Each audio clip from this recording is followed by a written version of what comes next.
आज का टॉपिक है अनडिसेंडेड टेस्टिस। अनडिसेंडेड टेस्टिस क्या होता है कि जो नॉर्मली जो टेस्टिस है वो एब्डोमेन में बनता है।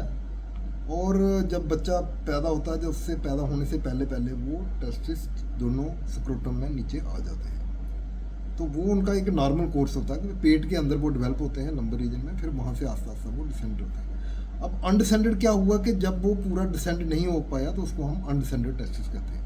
वो टेस्टिस स्क्रोटम में रहना ज़रूरी है क्योंकि वहाँ पे टेम्परेचर कम होता है और इनको स्पर्मेटोजेनेसिस जो होती है, जो स्पर्म्स बनते हैं, उसके लिए जो बॉडी टेम्परेचर से वहाँ पे टेम्परेचर कम रहना, कम टेम्परेचर में ही वो अच्छे से स्पर्मेटोजेनेसिस होती है। तो इसलिए ये नेचुरल एक वो भगवान की तरफ से जो नेचुरल वो जो मेथड जो इसका तरीका है वो यही है। अब अनडिसेंडेड में क्या होता है कि जब टेस्टिस आपका नीचे डिसेंड नहीं हुआ तो उसको अनडिसेंडेड बोलते हैं। अब क्यों नहीं होता है तो इसके लिए बड़े सारे हार्मोनल प्रॉब्लम होती है, या कोई कई बार को कंजेंटल कुछ वो डिफेक्ट होते हैं, या कोई और बड़ी सारी वजह होती है। अगर ये नीचे नहीं आता तो हमने इसका ट्रीटमेंट क्या है? इसका ट्रीटमेंट है कि इसको हमने नीचे सर्जिकली हमने इसको नीचे लाना है। तो आज एक इंसिडेंट सामने आया कि मैं ओपीडी में, एक लड़का आया कल मेरे पास, तो वो कहने लगा कि मेरे टेस्टिस नहीं हैं, एक साइड का एक ही है और या मेरा ऊपर चला गया। तो मैं चेकअप के लिए आया। जब मैं कोई 5-6 सालों से मैंने नोट किया, क्योंकि मैं शाइनेस की वजह से मैं ना पेरेंट्स को बता पाया तो ना किसी डॉक्टर को बताया। तो आज मैंने भाई से बात की है तो उसने वो मुझे बोलने लगा कि हम डॉक्टर की बात करते हैं, मेरे पास है। अब होता क्या है कि इसमें जो भी अगर अनडिसेंडेड टेस्टिस है, इसमें सर्जरी चाहिए होती है। अगर 1 साल या 6 महीने से 1.5 साल तक के या 2 साल के बीच बीच में इसकी सर्जरी हो जाए तो उसका फंक्शन वो नॉर्मल रहता है। अब जब वो इतना लेट प्रेजेंट किया तो उसमें उसका फंक्शन भी, साइज भी नहीं रहता, फंक्शन भी कम हो जाता है। और जो नॉर्मल जो स्पर्मेटोजेनेसिस होती है, जो स्पर्म्स बनने की जो ताकत होती है, वो उसमें घटती जाती है, जहाँ ऑलमोस्ट ख़त्म ही हो जाती है। तो अब इसमें अगर इस वाले केस में देखा जाएंगे, 20 साल का लड़का आया, तो इसमें जो जो रिस्पॉन्सिबिलिटी आती है वो पेरेंट्स के ऊपर है। पेरेंट्स को या तो वो एजुकेटेड नहीं थे, उनको पता नहीं चला, या उनको पता होना चाहिए था। उन्होंने अगर डॉक्टर को दिखाया तो डॉक्टर मे बी के सर्जन के पास नहीं गए होंगे, या उसको देखा नहीं या दिखाया नहीं। तो ये सारा इंसिडेंट वैसे हुआ। और हुआ क्या कि जब वो कहता कि मैं 11-12 साल का हुआ तो मुझे पता चला कि मेरा एक ही वो टेस्टिस है। फिर वो शाइनेस करता रहा, उसने बताया नहीं, होते होते 20 साल पे आ गया। तो जब हम मैंने उसको एग्जामिन किया तो अनडिसेंडेड था वो, कि ऊपर एब्डोमिनल वॉल में भी थोड़ा सा फील हुआ। उसके बाद उसको वो किया गया, मैंने जब अल्ट्रासाउंड किया तो उसका जो साइज़ था ऑलमोस्ट तीसरा हिस्सा उसका साइज़ आ रहा था। तो फिर तो चलो हमें इसको फिर भी, अगर हमें चाहे लेट ही पता चलेगा टेस्टिस को, फिर भी हमने नीचे ही लाना होता है क्योंकि उसकी कॉम्प्लिकेशन है। इसलिए जो अनडिसेंडेड टेस्टिस होते हैं एब्डोमेन में अगर रह जाए तो उनमें कई बार ट्यूमर बन जाता है, वो ट्विस्ट हो जाता है, हर्निया होता है, उसके साथ वो हर्निया फंस सकता है। तो ये बहुत सारी इसकी कॉम्प्लिकेशन है। तो कॉम्प्लिकेशन है, और उनको बचाने के लिए जिस स्टेज पे ही पता चले, हालांकि उसको फिजियोलॉजी और उसको फ़ायदा नहीं होगा, लेकिन आगे उसकी कोई कॉम्प्लिकेशन क्योंकि सामने होगा। अगर उसमें बाई चांस के जैसे ट्यूमर बनने के चांसेस ज़्यादा होते हैं, अगर वो बनेगा तो वो सामने आ जाएंगे। तो ये चीज़ है कि ये सबसे ज़्यादा जो इसमें जो रिस्पॉन्सिबिलिटी आती है ये पेरेंट्स के ऊपर ही आती है। या जब बच्चा पैदा हुए या जो हॉस्पिटल में जहाँ पे हुआ है उनकी रिस्पॉन्सिबिलिटी है, क्योंकि बच्चे का पूरा एग्जामिनेशन होता है। अगर उसमें टेस्टिस नहीं है तो हम पेरेंट्स को यही सजेस्ट करते हैं कि आप हर महीने 2 महीने बाद बच्चे को दिखाते रहो, और 5-6 महीने हम वेट करते हैं। अगर 5-6 महीने में नहीं आए टेस्टिस नीचे तो उसको हम लेवल कर देते हैं अनडिसेंडेड टेस्टिस।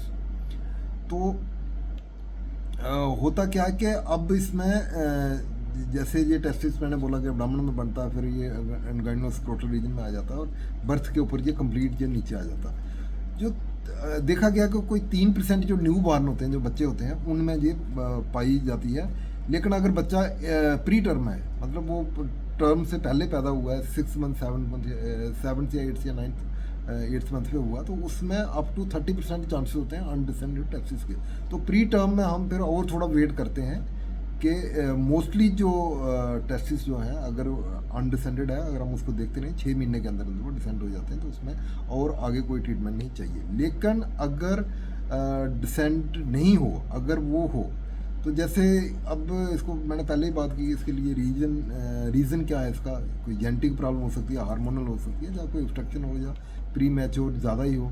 कई बार रिस्क फैक्टर जैसे इसमें होते हैं, लो बर्थ वेट हो गया, फैमिली हिस्ट्री हो गई, कोई या मदर अगर स्मोकर है तो उसमें भी इसके चांसेस होते हैं। तो अब देखने में ऐसे लगेगा कि उसकी जो एक साइड की स्क्रोटम है वो खाली होगी, जब अब बच्चा पेरेंट्स के लिए भी है, उन्होंने देखना कि टेस्टिस एक साइड का, और जिस साइड वो टेस्टिस नहीं होगा, अनडिसेंडेड होगा, वहाँ स्क्रोटम उसकी डेवलप नहीं हुई होगी। तो एक ही साइड की स्क्रोटम डेवलप हुई होगी, दूसरी साइड की डेवलप नहीं होगी, पर देखने में लग जाएगा। अगर एसिमेट्रिक स्क्रोटम है, एक साइड पे है दूसरी साइड पे नहीं है, तो उसको हम पेरेंट्स को उस चीज़ को सस्पेक्ट करना चाहिए, और उन्होंने सर्जन को जल्दी से जल्दी कंसल्ट करना चाहिए। डायग्नोसिस हिस्ट्री से भी हो जाता है, लेकिन हम अल्ट्रासाउंड से इसको पिक कर लेते हैं। हाँ, अगर बड़ा रेयरली अगर कुछ हो, या बिल्कुल कई बार तो और भी कंडीशन होती हैं, एब्सेंट टेस्टिस तो बहुत ही अनकॉमन है, वो भी हो सकता है, या कई बार एक्टोपिक टेस्टिस भी होता है, तो वो भी हो सकता है। तो लेकिन एक्टोपिक का मतलब हो गया कि वो अपनी जगह पे नहीं है, कहीं दूसरी जगह पे, जो रूट ऑफ डिसेंट है उसको पेट से लेके वाइनल स्क्रोटम से स्क्रोटम के का जो रास्ता है उस रास्ते पे वो नहीं है, तो उसको हम एक्टोपिक टेस्टिस। एक और टर्म होती है रेक्टाइल टेस्टिस भी होता है। रेक्टाइल में क्या होता है कि टेस्टिस तो ऊपर आ जाता है, लेकिन वो अनडिसेंडेड नहीं होता। तो ये चीज़ें होती हैं जो हमें, तो अभी हमें इसको नीचे लाना क्यों ज़रूरी है, जैसे मैंने पहले ही बोला कि इसकी स्टल इनफर्टिलिटी के चांसेस हो जाते हैं, क्योंकि अब 2 टेस्टिस हैं।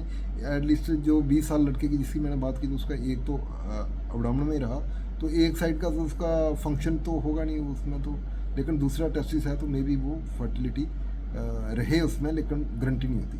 दूसरा यह है कि अनडिसेंडेड जो टेस्टिस होते हैं उसमें ट्यूमर होने के चांसेस होते हैं, टार्शन हो जाता है, या कई बार ट्रामा भी हो सकता है। तो मैनेजमेंट वही है कि इसको अर्ली इंटरवेंशन चाहिए, 6 महीने के अंदर अंदर करना चाहिए इसको सर्जरी।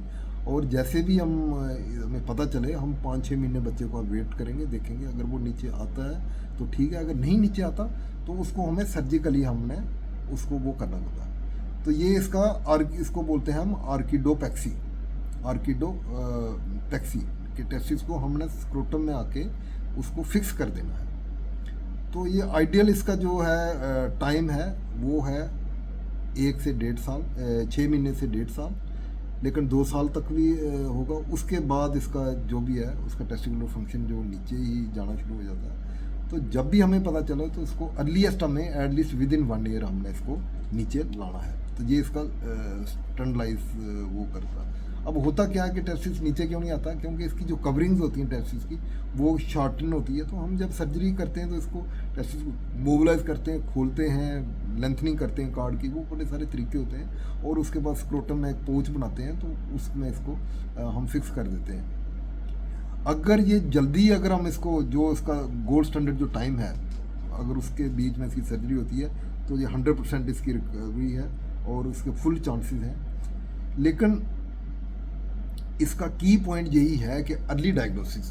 मैं पेरेंट्स को यही कहता हूँ कि जब भी भाई मेल बेबी आपके घर पैदा होता है, आप उसको पीडियाट्रिशियन को पहले दिखाते हो। पीडियाट्रिशियन को अच्छे पीडियाट्रिशियन को दिखाएं जो कि उसका पूरा एग्जामिनेशन करे। अगर पीडियाट्रिशियन को डाउट कुछ लगता है तो वो सर्जन के पास भेजेगा। सर्जन को भी बच्चे को दिखाना चाहिए, क्योंकि मैंने देखा गया कि जनरल प्रैक्टिस भी कई लोगों को जैसे पता नहीं होता कि जिनको के कुछ कोई किसी को अगर कोई डॉक्टर के पास भी कहते हैं, या जिनको ज़्यादा नॉलेज नहीं है, जब वो डॉक्टर नहीं है, कोई ऐसे ही कोई मेडिकल नोइंग पर्सन है उसके पास भी गए, वो कहते हैं नहीं कोई बात नहीं, वेट करो, अभी ये हो जाएगा, आस्ता आस्ता हो जाएगा। होते होते क्या होता है कि टाइम निकल जाते हैं।